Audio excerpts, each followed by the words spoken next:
Hello मेरे प्यारे बच्चों, कैसे हो आप सभी। आशा करता हूं सभी अच्छे होंगे। मैं राहुल देसवाल फिर से आप सभी का स्वागत करता हूं आपके अपने चैनल, आपके अपने परिवार टॉप तक पर। मेरे प्यारे बच्चों, आप सभी बच्चे जो भी रेलवे भर्ती की तैयारी कर रहे हो, किसी भी एग्जाम की तैयारी कर रहे हो, अगर आप रेलवे के किसी भी एग्जाम की तैयारी करते हो तो आपके दिमाग में एक चीज़ चलती है, और वो चलती है कि यार कि मैं सीबीटी का एग्ज़ाम दूंगा, यानी कंप्यूटर बेस्ड टेस्ट दूंगा रेलवे का, और उसके बाद उसके बेस्ड पर मेरी मेरिट बन जाएगी और उसी हिसाब से मेरा सिलेक्शन हो जाएगा। परंतु अभी एक नियम जो 2003 में बना था, उसके बाद आज उसमें बदलाव किया गया है। अभी एक नोटिस अभी आपको मैं दिखाने जा रहा हूं, जिसमें दिखाया गया है कि एक बहुत बड़ा बदलाव होने जा रहा है, और एक ऐसा बदलाव होने जा रहा है कि सिर्फ सीबीटी के बेस्ड पर आपका सिलेक्शन नहीं होने वाला, कि आप सीबीटी में जो मार्क्स आए हैं उसका मतलब उसका भी कुछ हिस्सा रहेगा, बट उसके अलावा कुछ मार्क्स आपको कहीं और से भी लेने होंगे। अब वो क्या नियम है, क्या चीज़ है, वो पूरा नोटिस देखते हैं। ये नोटिस आया है, इस नोटिस को ध्यान से पढ़ेंगे।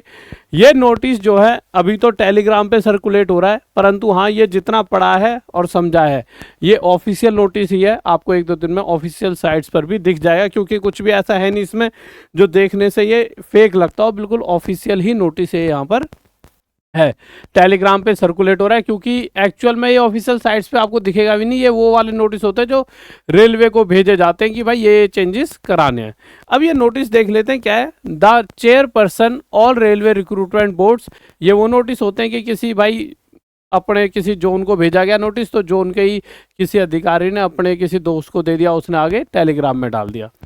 तो the chairperson all railway recruitment board subject adoption of procedure by RRB for aptitude test in recruitment of assistant loco pilot, यानी जो असिस्टेंट लोको पायलट वाली भर्ती होती है उसमें जो एप्टीट्यूड होता है, एप्टीट्यूड टेस्ट जो आपका मतलब आपका टेस्ट होता है सीबीटी वगैरह, तो उसमें कुछ चेंजेस वगैरह हो रहे होंगे। तो उससे रिलेटेड यहाँ पर बात की गई है। क्या कहा गया है, please refer to board letter RRCB number 10/2003, यानी 10/2003, यानी 2003 में कोई नोटिस निकला था, उसके तहत एक रूल बनाया गया था कि भाई इस तरह से आपका जब सीबीटी होगा तो एक रूल बनाया था, उसके बेस्ड पर आपकी मेरिट बनती थी। अब वो रूल क्या था वो मैं बताने जा रहा हूँ, बट उससे पहले dated 4/6/2003 regarding adoption of procedure by RRB for aptitude test for the post of ALP where in 70% weightage is given for marks obtained in part A of second stage computer based test CBT and 30% weightage for score obtained in the computer based aptitude test CBAT। तो देखिए 2003 में एक rule बना था ALP के लिए, और वो रूल ये कहता था, और उस समय इसे धारण किया गया था कि मतलब कि ठीक है अब इस रूल के हिसाब से हम चलेंगे। अडॉप्शन हुआ था इसका कि इस रूल के हिसाब से चलेंगे। रूल क्या कहता था कि जब फाइनल मेरिट बनेगी तो उसके अंदर जब सीबीटी 2 जो होता है उसका जो पार्ट ए होता है, पार्ट ए का जो एग्जाम होता है, सीबीटी 2 का पार्ट ए का जो एग्जाम होता है, उसके जो मार्क्स होते हैं बच्चे के किसी के, उसमें जो भी मार्क्स हुए उसका 70% वहां से लिया जाएगा मेरिट बनाते समय। और जो आपका साइको टेस्ट होता है जिसे आप सीबीएटी कहते हो, 30% जो भी टोटल आएगा उसका 30% हिस्सा वहां से लेकर एक मेरिट आपकी बना दी जाती थी। पर अभी इस नोटिस के हिसाब से क्या है, in this regard competent authority has decided that 50-50 weightage for second stage CBT technical test part A only, इस बात का बहुत ध्यान रखना, पार्ट ए ओनली। ये बात है क्या, इसको भी थोड़ा सा क्लियर कर दूं। सीबीटी 2 जब होता है, सीबीटी 2 जब होता है तो मेरे भाई उसमें दो पेपर होते हैं, ए और बी सिर्फ क्वालिफाइंग होता है। 35% नंबर ले आओ तो इसमें आप क्वालिफाई हो जाते हो, टेक्निकल टाइप का पेपर होता है, बट इसके मार्क्स नहीं जुड़ते। मार्क्स सिर्फ पार्ट ए के जुड़ते हैं, इस बात का ध्यान रखना, पार्ट ए के। बट पहले यानी अभी से जो पहले जो हुआ है उसके हिसाब से पार्ट ए के 70% नंबर जोड़े जाते थे। कितने जोड़े जाते थे? 70% इसके, सिर्फ इसके नहीं, और सीबीएटी के मेरे भाई 30% नंबर लिए जाते थे।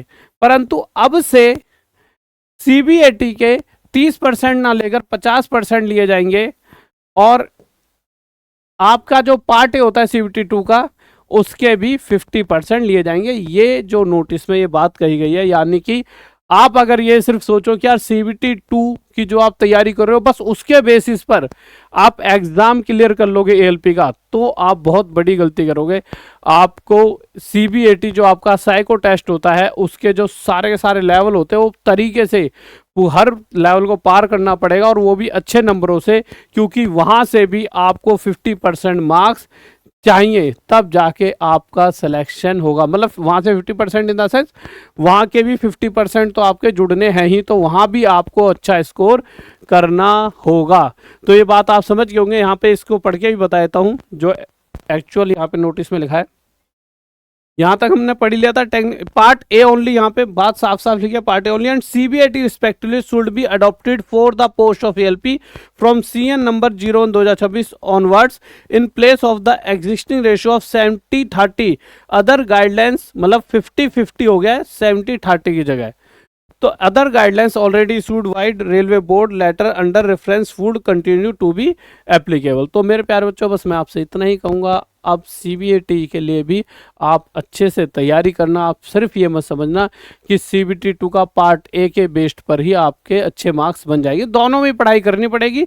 तो आपको दोनों ही यहाँ पर अच्छे से तैयार करने होंगे। और एक ये 2003 के बाद 2003 में ये नियम बनना था, अब जाकर उस नियम में बदलाव हुआ है। तो देखिए कितना बड़ा अपने आप में ये बदलाव है कि 2003 से अभी तक चलता रहा, तो बहुत कुछ सोचा होगा और इस नियम के पीछे बहुत कुछ होगा, क्योंकि CBAT अपने आप में बहुत इंपॉर्टेंट चीज़ है, इसीलिए उन्होंने ऐसा करा होगा। उसके अलावा मेरे प्यारे बच्चों अगर आपको तैयारी करनी है तो टॉप तक ऐप पर जाकर आप किसी भी बैच में जुड़कर आप तैयारी कर सकते हो। और उसके अलावा कुछ चीज़ें मैं भी आपके लिए लाने वाला हूं जल्द। तो टॉप तक ऐप पर जाइए, किसी बैच में जुड़िए, रेलवे का तेजस बैच, या मैथ्स में आपको धुरंधर बनना है तो मैथ्स का बाप बैच, उसमें आप जुड़िए और अपनी तैयारी करिए। और साथ ही साथ इस नए नियम पर क्या कहना चाहोगे कमेंट जरूर करें। आप सभी के कमेंट में हमेशा पढ़ता हूँ और देखता हूँ कि आप क्या सोचते हो।